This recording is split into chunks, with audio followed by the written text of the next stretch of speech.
You're listening to the Studyclix podcast, your number one source for junior and Leaving Cert tips. We make exams easier.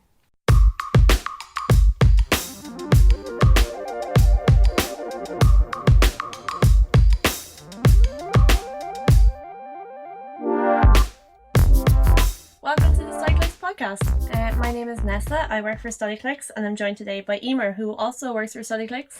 Two Studyclix co-workers, but also sisters. Yeah, that's how we met, actually. We worked at Studyclix first, and then we... Then we found out we were sisters, yeah. The magic of Studyclix. Anyway, that story you don't need. But the main thing is that we're here and we both have some pretty good advice to give on all things study, all things Studyclix, all things junior Leaving Cert, and... Because most importantly, we both did the junior and the Leaving Cert, and we survived. We survived, and that's the main thing.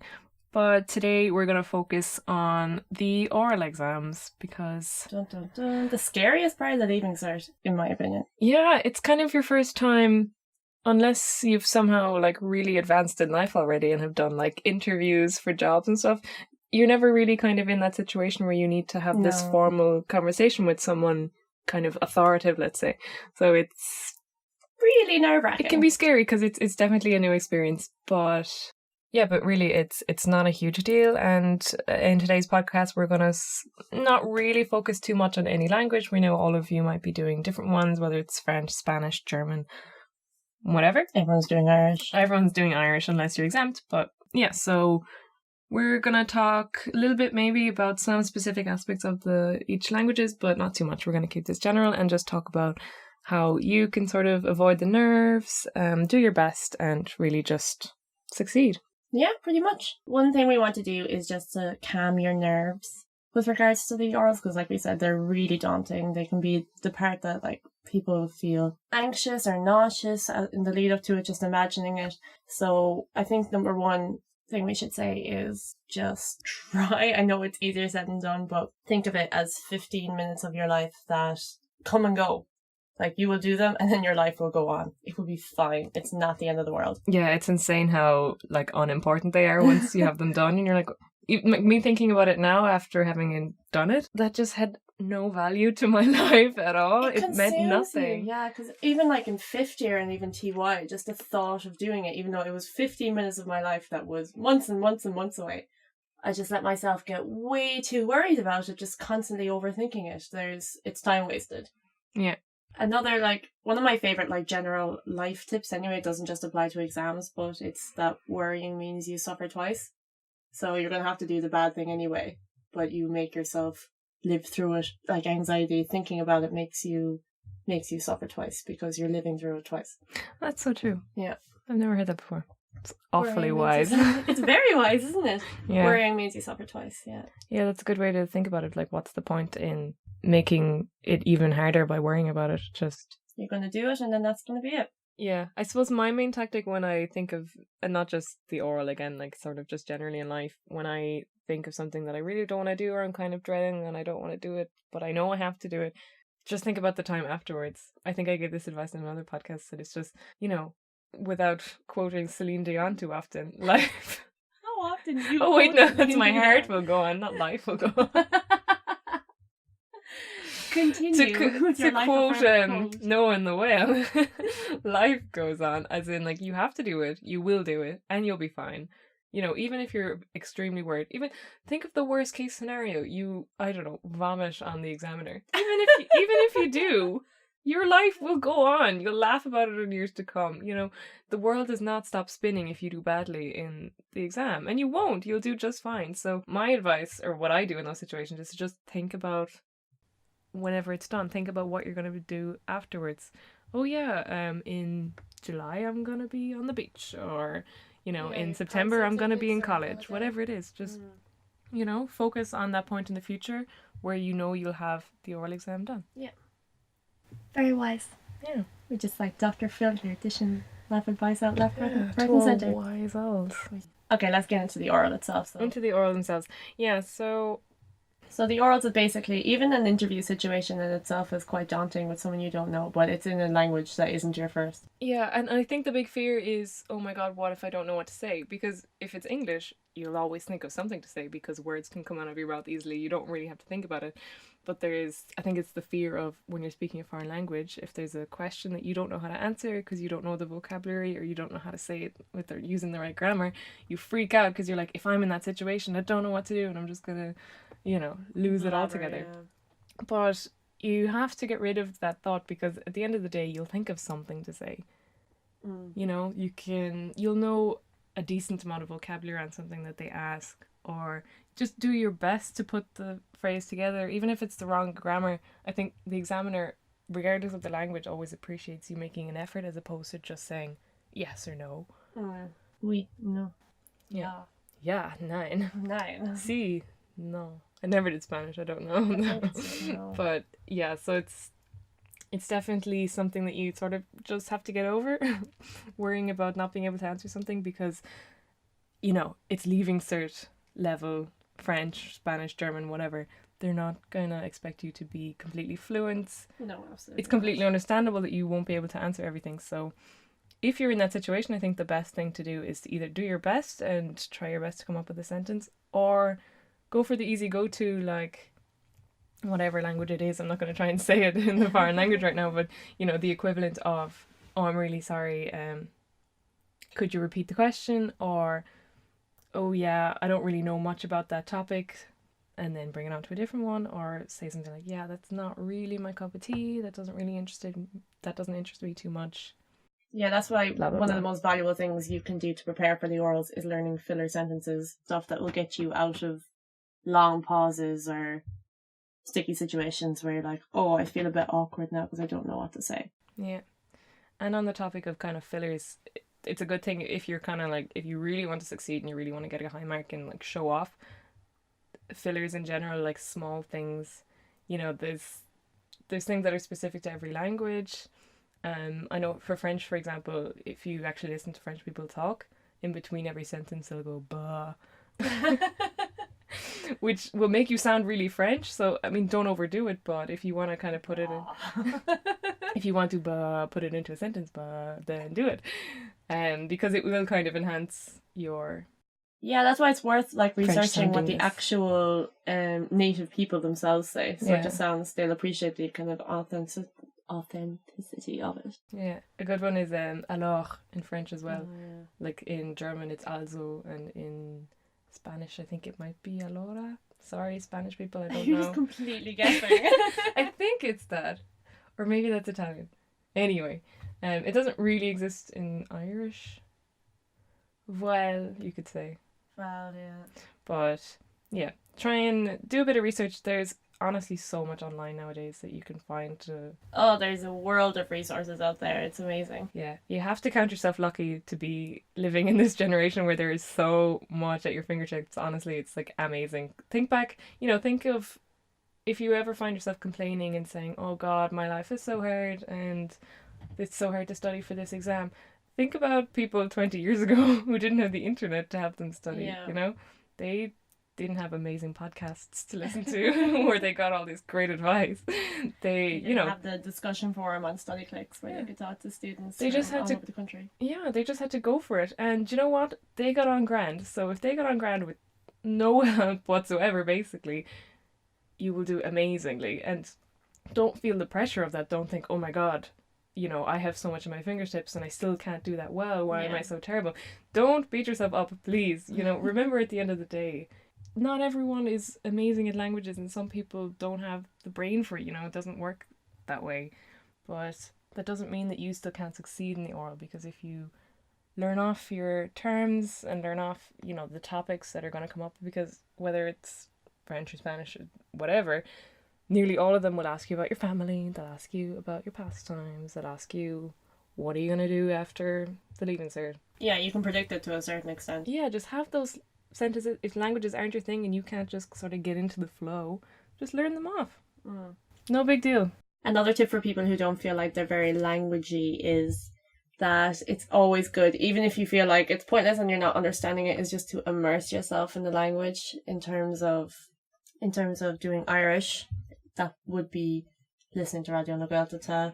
But there's plenty of Irish content out there. Just listen to people, Irish kind of have it on in the background and you'll subconsciously be taking it in, you know, listening to it, even if you feel like you're actually not learning anything from it because you're not paying attention.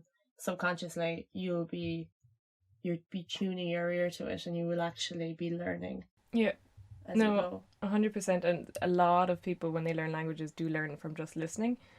Like me, for one, that's definitely one of my language learning methods. As in, like, obviously I do other things, I keep vocab books and all that, but usually just kind of sitting in a room with a bunch of people who are speaking the language, I will pick it up and I find myself the next day I'll have used a word that I heard the day before, even though I didn't have to look it up or anything like that. I picked it up from listening to other. Register it in your brain as new word. Yeah, no, I just picked it up from. I realized what the context and what it meant by listening to other people use it, and then I kind of learned it that way. Amazing. It is, and your brain, hello listeners, is capable of this. So do not underestimate listening to stuff. It really, really helps. Yeah. So in terms of the resources and the content out there, so take some time to. You can recommend French podcasts, can you, Eimear?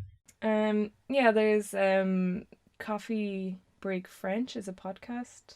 I listen to one called La Poudre, which for all you ladies out there, it's like a French feminist podcast, so it's pretty interesting. Yeah. They do talk quite fast in it though, so it might be a bit hard to keep up with it, but yeah, there's like plenty. If you just look up sort of beginner's French, intermediate French, literally just search that in whatever podcast app you're using and there will be dozens of results of things you can listen to. Oh, there's actually a girl called Einfach Inke if you're doing German. Top tip. She's really cute. And she speaks slowly. What's her podcast? Was wenn. Was wenn. Yeah. Although her... Does that mean to go somewhere? No. Was. It means what if. I tried. No, it means what if. Go listen to her if you want. She's cool. And...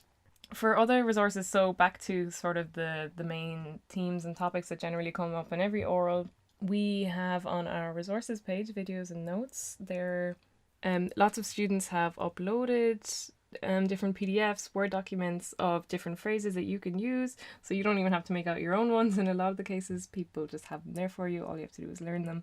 You can use our flashcards also. We have some flashcards we have them for French and German. So you can just look up different phrases, use the flashcards to learn off vocab, learn off little phrases that you can use. They are all completely relevant to the oral. They all have sort of the same themes that come up, like family, school, etc. So they're also a great tool if you want to study via flashcards. Very good. I thought of a very random tip there where I was, while you were talking, I cast my mind back to my own French oral. And I remember it was going okay.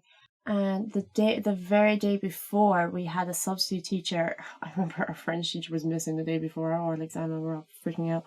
But another teacher came in with some last minute tips and vocab. And she'd written down the French for grant. Like, you know, get a grant to go to college or something. And it's bourses, if you're wondering. Bourse. Yeah, you don't say the S in French. And I was just thinking, like, oh, I probably won't going to use that. And then it actually came up in, like, what are the advantages of speaking Irish or something when you go to, just in general, going to an Irish school. And I was just like, oh, yeah, some people get grants. And then so concentrated, I was like, I know the word. I saw it yesterday. And I had a full, like, it felt like a minute. It was probably only a 10-second gap of trying to think of what the word is instead of just coming up with an alternative. Like, I was trying to think of the French for grant instead of just saying money. So it's just, don't get too caught up on, try to think of ways around, even if it's just like whole sentences, try to think of ways around little words and stuff. You can always replace stuff. Yeah, so I suppose kind of behind each piece of advice we're giving here, the main message is to be prepared. It's really important for the oral that you don't just go in and wing it, unless you're, I don't know, bilingual and the language you're doing is like your second language.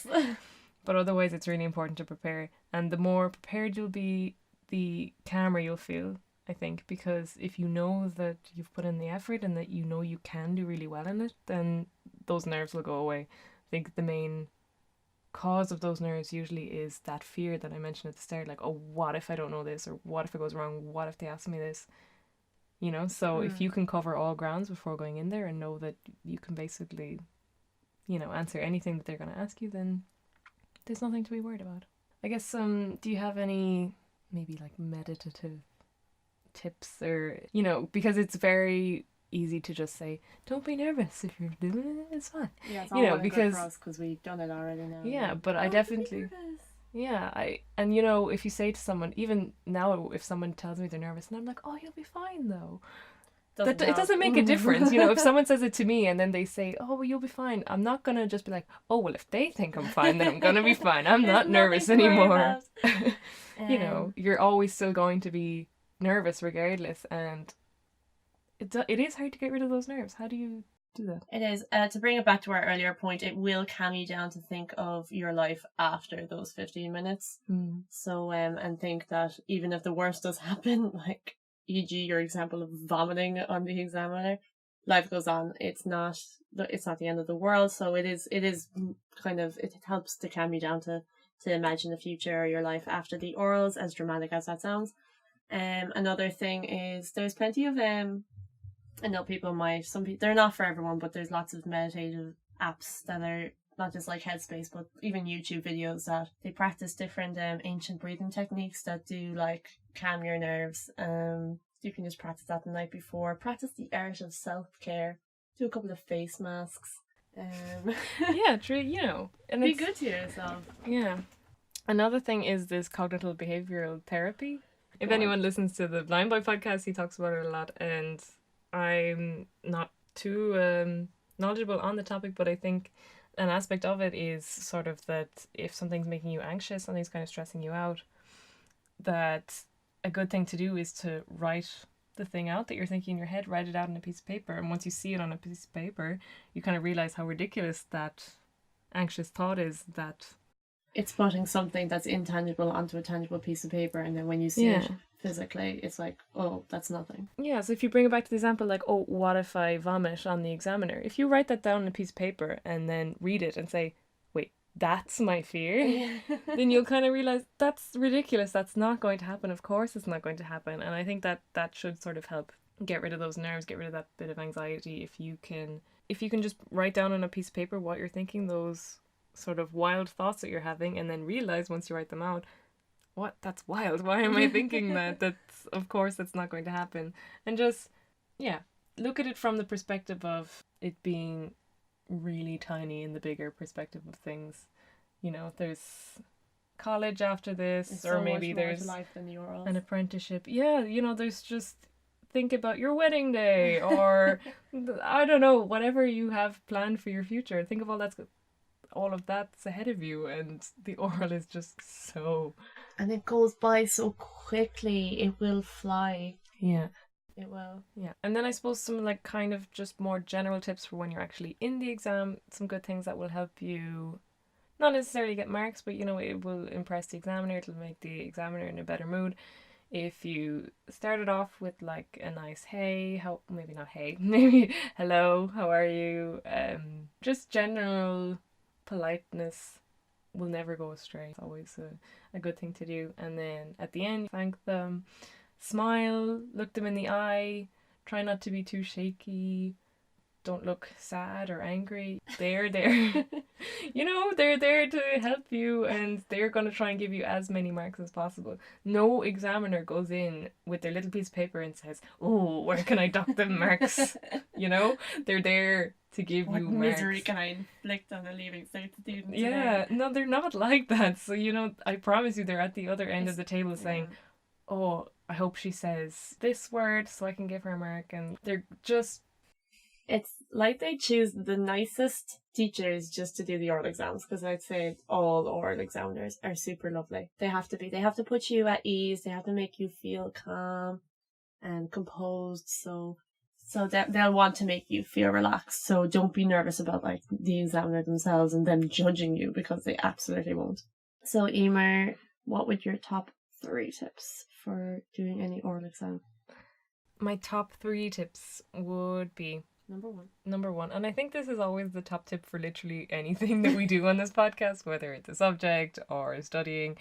Prepare. Oh my God. It's just so important for the Leaving Cert that you prepare and that you're not just losing your marbles on the day because you feel so overwhelmed with how little you've done. You won't feel like that if you put the effort in beforehand. And that's not to freak out anyone that's listening that hasn't. Don't let your game plan be to wing it. It won't work. Yeah, it's not going to work. But if you are in the situation where you've kind of left it last minute, don't freak out either. Even if you're listening to this last minute, there's still so much you can do after you finish this podcast. Go listen to the one in the language that you're listening to. Go watch a movie in the language that you're going to be talking in. Every little helps. Yeah, and then when I say prepare, I don't mean like, oh, make sure that you've started 3 years in advance. I hope you're listening to this in the second year. You can, of course, do last minute study. It would have been more useful to have started earlier. But every little helps. Just soak in the language that you're learning. Listen to it. Don't stop listening to it. Watch movies in it. Listen to podcasts in it.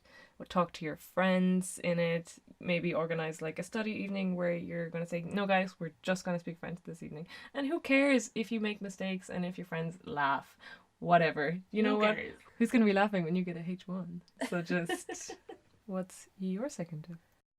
My tip would be, like I mentioned already, is to do, like, obviously you're going to be nervous. And we can always say, oh, it's nothing, it's just part of your life. But look up any tips, meditative tips on the internet, anything that will calm you. Different things work for different people. So I suggest trying and testing a lot of them. I like yoga. I think like stretching is really nice, and just taking time to just be silent and only think about you and your body and your mind and all this. Treat yourself, have a nice, eat a nice meal, have a nice breakfast the day before. Listen to music. There's really cool live streams on Spotify and YouTube. That's just like, one I like is lo-fi hip hop beats or calm piano music. And there's lots of things like that just are real.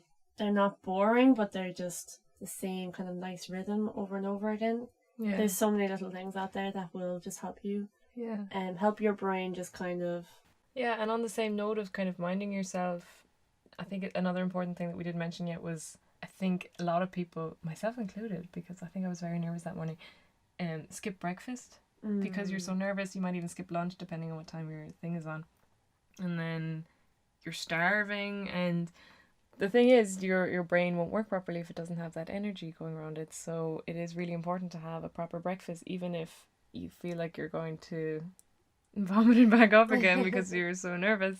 It is really important to get something. Yeah, maybe a slice of toast and a cup of tea, something to keep you going. It's really important to mind yourself and don't neglect the other parts of your health just because of this silly little oral. Stay hydrated as well along those lines. Drinking lots of water, that's good. Yeah. And then finally, I think my tip would be to please just not worry too much about it. I know for some subjects it can be as much as 40% of your final grade, and that seems like such a massive pressure because you've been studying for 2 years, and now within 15 minutes 40% of your whole complete grade is just gone. You know, it's a lot of pressure. It's nerve-wracking. But like we said earlier, just remember that it's not the end of the world, and that the world keeps going round, that your life will go on regardless of what happens. It's not like you're just gonna die on the spot. That is a very unlikely situation. And I can't to say it still. I mean, like, it could. Yeah. So just keep that in mind, that there are so many more important things in life that are gonna happen to you apart from the oral. So just do it, get it over and done with, and then be happy that it's done, because you'll have a big relief off your chest. Massive weight off your shoulders. Yeah, you still have to do the whole Leaving Cert after that, but oh my god, you'll go in feeling more confident about the Leaving Cert. I felt personally anyway, I was just like, I've already had the orals done, like I already did. And in certain other subjects as well, you might have a practical or a project done. You're like, wow, I've already done some of the state examination stuff already. Like you will feel like there's a weight lifted off your shoulders. Yeah. So I think that's where we're gonna leave it today. And don't forget to, if you like Studyclix and you want to keep in touch with us, you can follow us on Facebook, on Twitter, on Instagram, or on Snapchat. We're all Studyclix on the first three, but on Snapchat, it's study_clicks, sorry. Yeah, and we have some competitions going on all of them a lot of the time, so it's well worth the follow if you want to win some cool stuff. Yeah. Also, we give some nice study tips. Yes, there's great study tips on to be found in all of them, so... If you want to do us a big favour, so we can make sure that as many students as possible, Irish students as possible, can hear this podcast and get the tips and advice that they might need, that peace of mind, do please leave us a review, 5 stars if you like us, and subscribe to the podcast, tell your friends about us, your family, whoever might like to have a listen. Yeah, we would be incredibly grateful. That would be really cool. So finally, I guess this podcast is going to keep going on. We're going to be here once again, but what we would love to hear is your opinion. So A, if you have any feedback, or B, if you have anything that you'd like us to address in the podcast, anything that you'd like us to talk about, specific questions, things like that, we would love to hear about it, and we'd love to get some ideas on what to do next. So do not hesitate. And you can send any messages you have to info@studyclix.ie, or if easier again, you can message on Facebook, Instagram, Snapchat, Twitter. Yeah, or via the site if you have a the little account. messenger box at the bottom, little chat thing. Yeah, very handy. It's so easy to talk to us, and we're very online, so we're very reachable, and we're always here to help. So on that note, we'll say adios, au revoir, slán, auf Wiedersehen. And those are all the languages. There's no other ones. Yeah, we're only kidding. Goodbye. Bye. Tune in next time.